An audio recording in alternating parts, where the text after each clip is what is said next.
Wendy, welcome. This is part 2 of a 2-part video series. The first video I made this cute box and bow, and this is filled with goodies for my downline members that went to convention with me. So if you want to see that video and have a review of these friction pins, make sure you check that video out. It does say part 1, okay?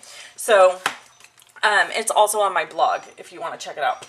So part 2 of this is going to be a box that I'm making to hold these pins. So I'm going to show you how to do that. And here's the cool thing. If you are on my mailing list, okay, which means you subscribe to get free tutorials from me, you're going to get this PDF tutorial on how to make this box for free in email.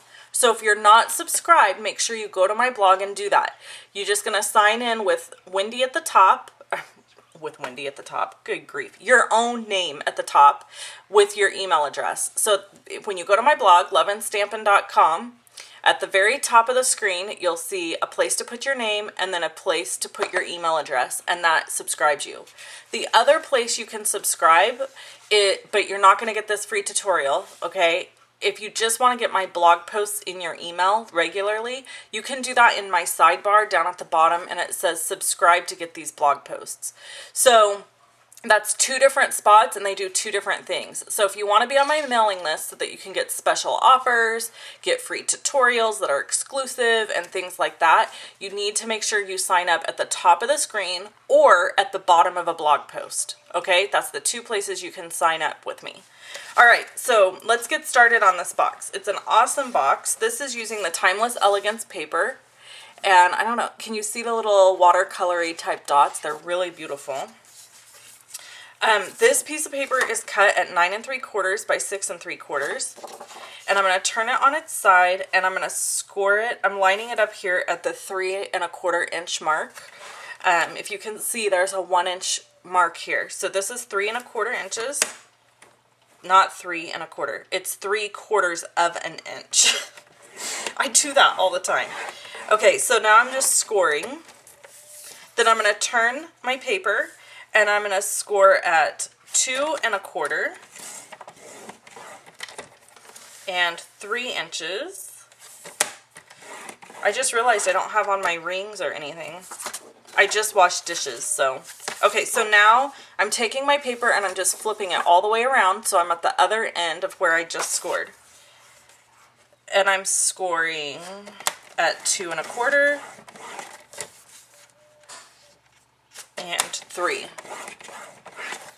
Okay, so that's it for my scoring.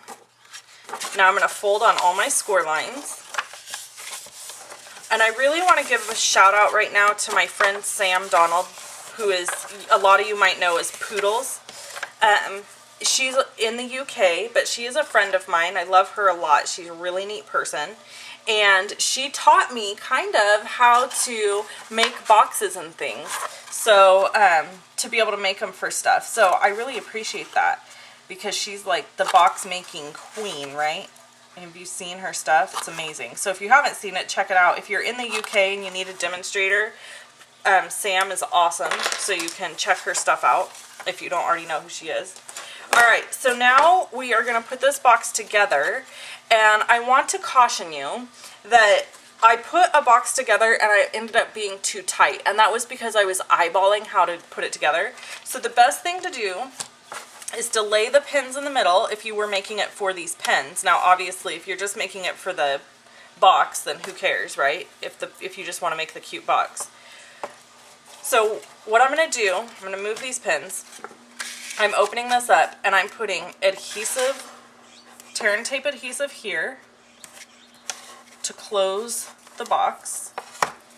And then I'm going to put it on the inside of this one, so that I've got adhesive in 2 places, so that I'll show you what I'm talking about. So that when the box closes, see, this will go on the inside, and it kind of comes, see how far it comes over? And then this adhesive will go over on the top, so it's going to seal this edge. Does that make sense? So we're going to do that now. Alright, I'll put these in the middle. They're not going to stay there, but they're just helping me out as a guide.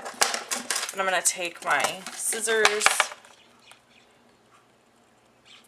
and lift up and remove that. And then remove this piece. Okay. Line those up. Oh no, see, that's the problem. I didn't quite get them lined up right here. It's a little off. Just like not even 1/8 of an inch. But they hold the pins really good. So I'm going to take those out.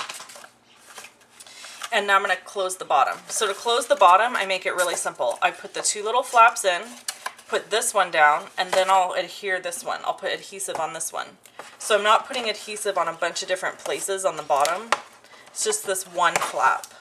So that's kind of nice. Simple.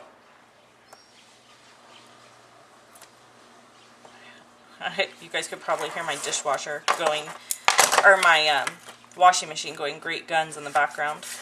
Okay, so I'm closing this, and then closing this. So now I have my little box part made. So now we need a lid. Alright, so what I've done, and I'm so excited because I came up with this all by myself, and I'm a copier. Most of you know that. If you watch my YouTube channel regularly, you know that I can take other people's projects and turn them into something of my own, but I'm not really great at innovating and coming up with my own ideas. And that is because I don't believe that it's not because I don't have the talent. I believe it's because I don't have the time. I really struggle having enough time to just sit down and create stuff. So here's what we're doing. This is the gift card die cut. The gift card enclosure die cut. It is super cute to make a gift card. So I'll show you. I'm going to just do all 4 sides. If you wanted to make an envelope that opens this way for a gift card, you could. Or you can do it this way, and then the gift card goes in here, and you've got this super cute little gift card holder. But today, we are going to chop it apart. So on the long pointy ends, you're going to line up each point in your cutting trough. I don't know what the technical term for that is, but that's what I call it. So this is where they're going to cut. So I'm basically cutting this completely in half. Okay, so now I have 2 halves, and then I'm going to take and turn, and where the score line is here, I'm going to cut these off, but I'm going to go just a hair in on this score line. Not even a full 1/8 of an inch, just a teeny bit in. If you go too far in, you'll cut it too narrow, and it won't cover the top of your box correctly. So please don't cut too far in right there. It's better to take less off and then go back and cut more. Do I sound like I learned the hard way? That's because I did. Okay, don't forget you can get this totally free, this printed PDF tutorial completely free from me by going to my blog and signing up to be on my mailing list, okay? Alright, so now I'm going to line this edge, not the fancy edge, but the straight edge up with the 1/2 inch score line, or 1/2 inch mark, and then, whoops, don't cut, and then I'm going to score. And then I'm just going to fold on that score line. And here comes some of the fun decorating. Okay, I have these antique brads that Stampin' Up! Sells, and I have these awesome back removers. These are little pinchers. My cousin got them for me at a craft store, I think. You can pick them up anywhere. And they're actually made to remove the backs of buttons. I think you get them like in the sewing section. So that's what they're made for, but they work for removing the backs of buttons and brads. So I've removed the back of my brad, and I'm just going to use glue dots.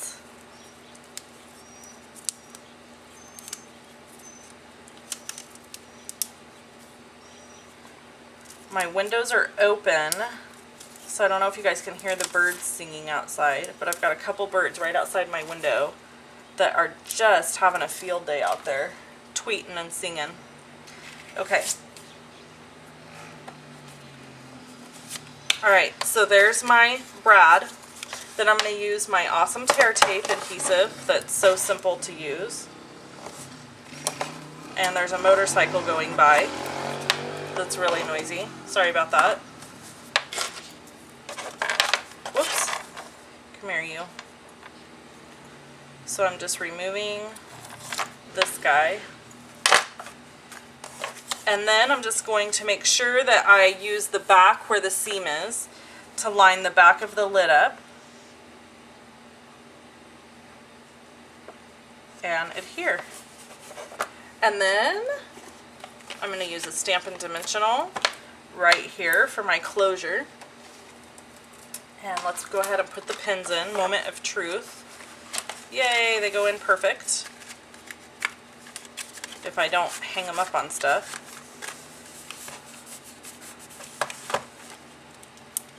And then I'm just going to close it. So that, whoops, it's kind of crooked. Let me try it again. There we go. That's better. Okay, and then you have another one left over so you can do another box. Pretty handy. And then we're going to decorate just a little bit. So I've got some Blackberry Bliss and Very Vanilla that I've already cut out. This is a die cut that is in that gift card die cut set, the framelit set. So this is in that set. So super easy. Cut that out, and then for this end I'm just going to stamp really quick first on this. And I'm using Remarkable You sentiment that says I'm so grateful for you, because I am so grateful for both of these ladies on my team. They're really neat people and they work really hard, and I benefit from that. So they should be rewarded, right?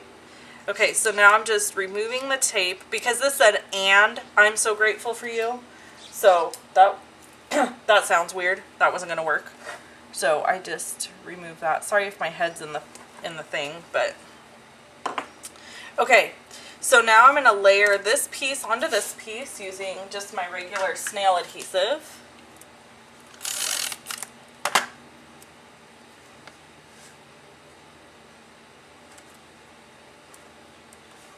And then I'm going to cut a little notch out here at the bottom. I think I need to zoom in a little. Whoops, not out. So I'm just going to snip up into the middle, and then I'm going to snip from each corner.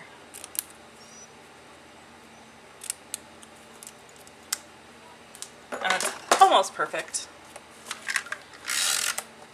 And just use some adhesive on the back of here, and I'm going to lay it down here. I kind of want it down at the bottom. So we have that piece. And then I punched out of Blackberry Bliss the cute little Petite Petals punch and put a little candy dot in the middle. And I'm going to cover, this is bugging me. Sorry, I have to shut it and get it out of the way. Part of my OCD anal retentive ways. I can't just have stuff laying around me like that. Okay, so I'm covering the back of this flower with adhesive, and then I'm going to take the metallic thread and just kind of create little loop-de-loos going around the back here. So I showed this to my friend and upline Patty, and she told me she doesn't like the messy look. I thought it was really funny and cute that she said that. Okay. Because I love it. I don't even know if you can see this very well. See it? Cute, huh? I like it. Okay. And then we're going to add a dimensional to the back of this flower. And that'll kind of just even extra secure all of that thread in place. And just put it off to the side right here. How cute is that, I ask you? It's adorable. Adorable. Here, I'll show you the other one. Aren't they fun? I just love this little box. You could put, I bet movie candy would fit in these boxes too. Okay, I've worn out my welcome with you. I've talked and talked, and I'm almost at like a 15-minute video, which is ridiculous. So I'm going to let you go, and I hope you sign up to get this fun free PDF tutorial from me and many others. Have a wonderful, blessed day. Bye-bye.